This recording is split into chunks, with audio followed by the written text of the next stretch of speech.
Hello, young friends.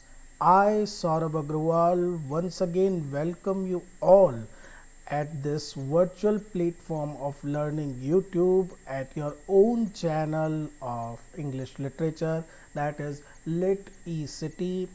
Friends, we are at present working on certain quizzes, and especially for last three videos I have uploaded a quiz on cultural studies. Friends, cultural studies is a very important topic, especially if you are a NAT aspirant. As you all know, who are especially preparing for this exam, that in recent examination, the focus and the weightage to cultural studies have been more prominent than other topics, and keeping these all points in mind, I have tried to make certain questions. I have studied the pattern which is generally used by the NAT examiners and try to formulate these questions so that you can have some basic knowledge about how questions can be asked on this topic. We have already done almost 30 questions in our previous video lessons, and in today's topic we will further discuss 10 more questions on this topic. And I hope these questions will help you not only to understand the important concepts and major writers associated with the field of cultural studies, but also you will be able to focus on certain key points. It is very necessary. You all know that our syllabus is almost inexhaustible. We can't cover it completely. So, especially for NAT students, not for the researchers, for NAT students, it is a point of quintessential importance that they should know what to read and what to avoid during their preparation.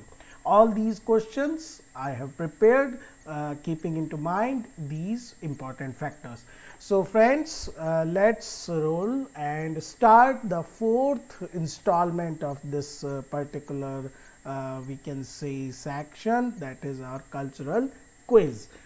Okay friends, our first question on cultural studies is the concept of speech act theory. Speech act theory, in contrast with the traditional constitutive theory of language, is given by this British philosopher.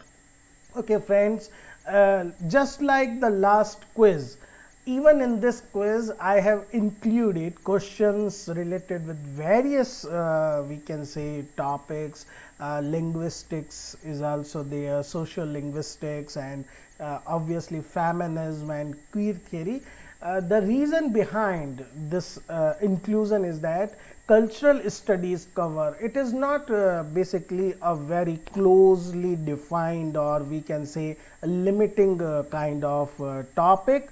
Cultural studies is a sort of an umbrella term under which we study a lot of different scopes, different studies, linguistic being one among them. So this question is about speech act theory. Who gave this concept of speech act theory, which was totally against, which was in contrast with the traditional constitutive theory of language?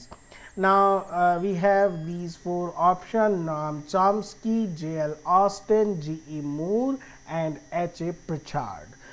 Friends, all these four are prominent linguistics of 20th century, and I hope all of these have been covered by you, their major concepts, especially Pritchard, Chomsky, and J.L. Austin. They are forerunner of the modern linguistic. And if you don't know the answer, okay, let's go for it. It is J.L. Austin, speech act theory, or another important term associated with Austin is the performative theory. You should read about it because it is the base of many further theoretical paradigms. Okay. our next question, friends. It's very important one. Please go pay focus on it. Giving example of Disneyland, Jean Baudrillard gave the concept that stands for something that replaces reality with its representation. Please try to understand, it is one of the cardinal concept of postmodernism. In fact, it is through the theory of Baudrillard that we have the postmodernist theory. So Jean Baudrillard is one of those writers which we have to study thoroughly to understand what is basically postmodernism. Now, what is the question saying?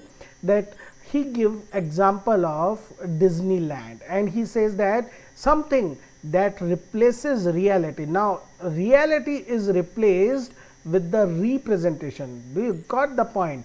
We don't have reality anymore. Instead, we have just a representation and its copies of the representation. You can understand it by the example of a photocopier machine.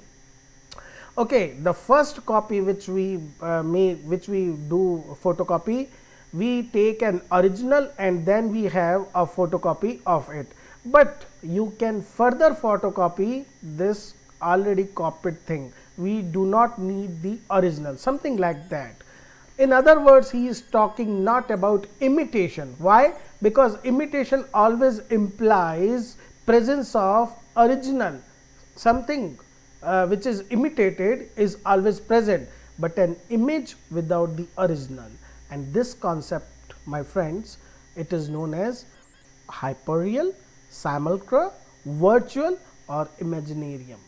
Now, out of these three terms are closely related with Baudrillard himself. He is a very, we can say, controversial kind of thinker, and he proposes some ideas that shocks the world. For example, he gave this concept that Gulf War didn't happen. This is one of most controversial statement made by Jean Baudrillard, that Gulf War didn't happen.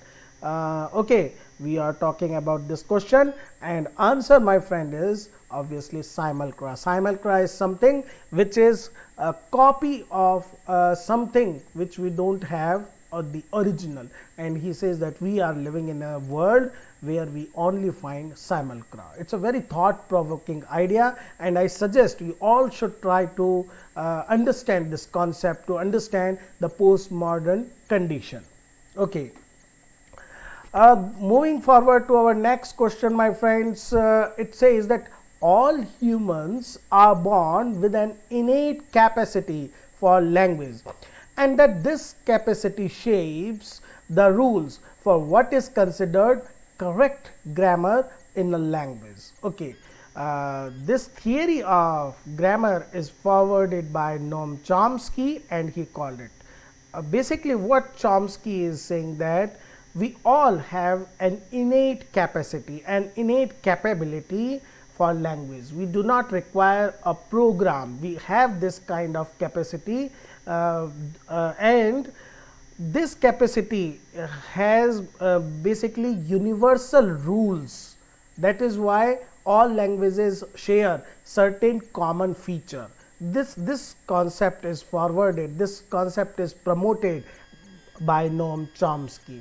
He called this grammar, this universal grammar, whether it is generative grammar or prescriptive, descriptive, or performative grammar. These four terms, out of these four terms, one term applies, and it is very closely associated with Noam Chomsky, and basically I hope that you all know this. This is rather an easy question, and friends, the answer for this question, we can say this universal grammar is obviously generative grammar. Okay, friends, moving ahead, we have our next question.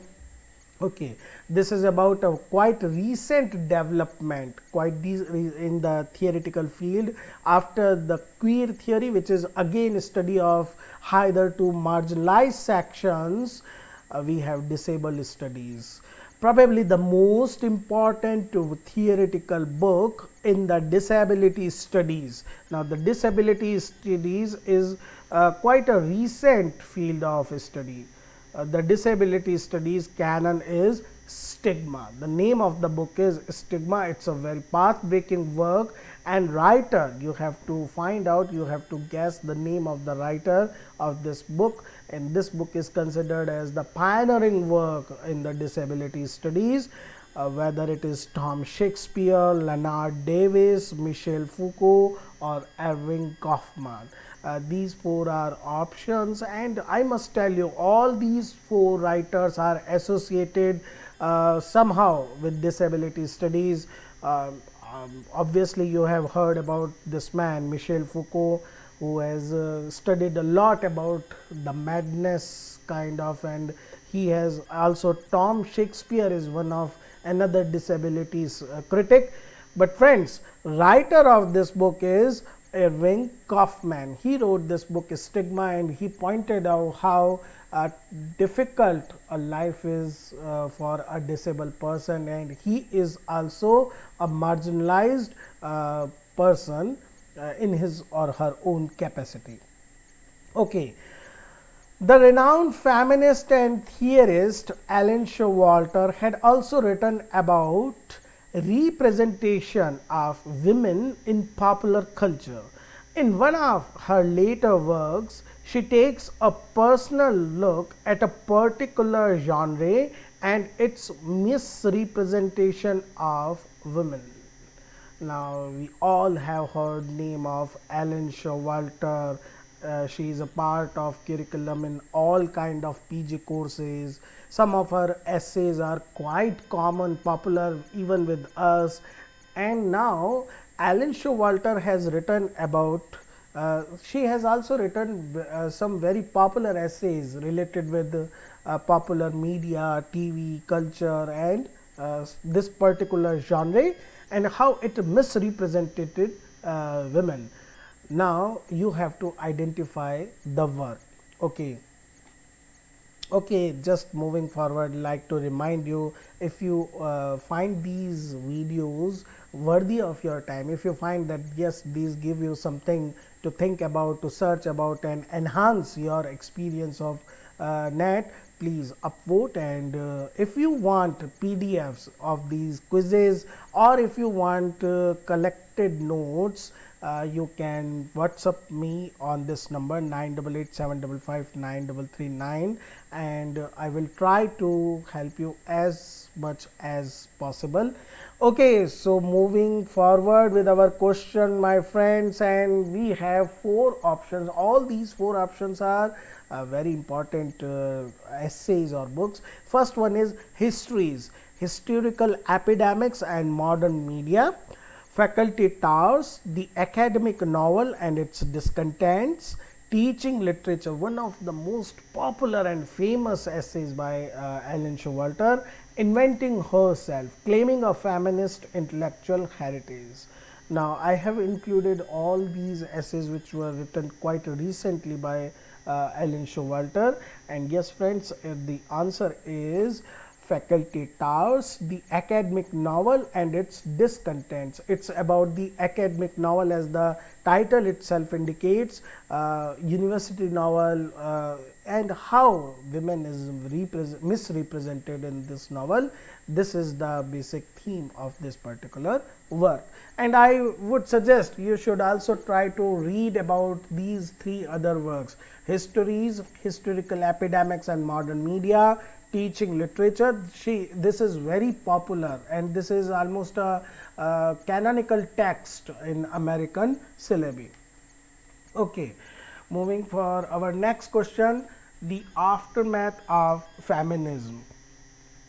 It is an important work in feminist cultural studies that presents an incisive, a sharp survey changes in film, television, popular culture, and the world of women's magazine.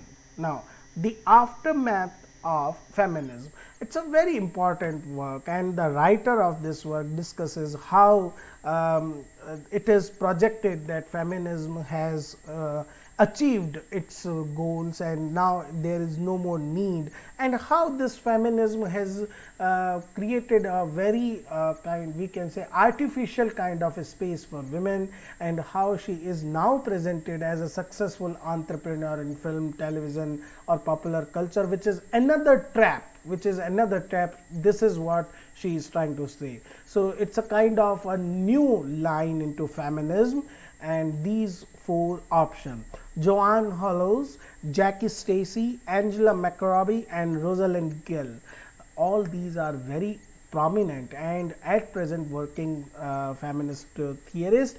And yes friends, the answer is Angela McRobbie. She is a very prominent, she is not only an academician, but she is also a prominent feminist thinker. Okay, terms that gain popular currency like global village. We all now talk about this term global village, and another important dictum kind of line: the medium is the message. These are coined by the Canadian cultural theorist. Now Canada has given us many important writers and theorists, and one among them has coined this term rather pejoratively, not in a very positive sense, and you have to find out. Options are Marshall McLuhan, Northrop Frye, Anthony Wilden and Frederick Jameson. One among them is a very, देखिए तीन जो नाम है, all three out of these four names are associated with one particular theory: Northrop Frye, myth criticism; Frederick Jameson, Marxist criticism; Anthony Wilden and Marshall McLuhan, these are cultural critic, and answer for this particular question is Marshall McLuhan. Okay, moving forward, our next question says this theoretical phenomena is used to describe the empowered women or public presence of women, and which is critically analyzed in works of writers like Rosalind Gill, Ellen J. Hall and Judith Butler. This theoretical concept, this theoretical approach is known as, now these are three writers associated with this neo approach, this new type of, we can say, approach in typical theoretical framework, and options are neo-feminism, girl power, radical feminism or post-feminism. Now let me first give you the answer. It is post-feminism, and it answers the question, do we need feminism or feminist framework anymore, because women is already empowered and women can be seen publicly. It is an open debate in which these writers and many other young writers participate to tell, yes, feminism is still needed. It is not yet, the question of equality is not yet settled and goals not yet achieved. So these are some important writers you should read about. Okay, Under Western Eyes, Feminist Scholarship and Colonial Discourse. It's a very we can say talked about book in academic circles. It offers an incisive critique of Western feminist scholarship as it discursively colonize and ghettoize non-Western third world women as the collective other. Now this writer, she points out that how the Western feminism deals with the third world women and how they are collectively called the other. They are all, the experiences of non-Western women are taken in one particular way and they all are treated as the other. Now the writer of this particular book, she is a very popular name at present, and options are Chandra Talpade Mohanty, Nawal Sadvi, Urvashi Botalia or Gayatri Chakravarti Spivak. Now you must know this name. She is very active theorist at present. Answer, my friends, is Chandra Talpade Mohanty. Okay, Moving ahead, our last question for this session: match these works related with post-colonial feminism with their writers. Imperial Ladder, Race, Gender and Sexuality in the Colonial Contest. Second book is Three Women's Texts and a Critique of Imperialism. Third text is The Other Side of Silence, and fourth text is Feminism Without Borders. Briefly, I should tell you about these books. Imperial Ladder, Race, Gender and Sexuality in the Colonial Contest. इस book के अंदर the writer talks about the complicated issues, interwoven issues of race, gender and sexuality from the Victorian England to the present England, and how the Asians were exploited. Three Women's Text and a Critique of Imperialism is a reworking of Guber's book, in which it is presented how marginalized section like Bertha Mason, she is quite ignored, and how all these kind of things are presented. And once again, it is a focus on how the other women, non-Western women, are still marginalized through Western eyes. The Other Side of Silence is a book about the tragic history of partition, India and Pakistan partition story, and it is collection of anecdotes, stories and diaries, and the pain of the marginalized, we can say Dalits, women's who are not generally talked about in the history books. Feminism Without Borders, it is collection of essays in which the writer talks about the new issues, the emerging issues related with feminism.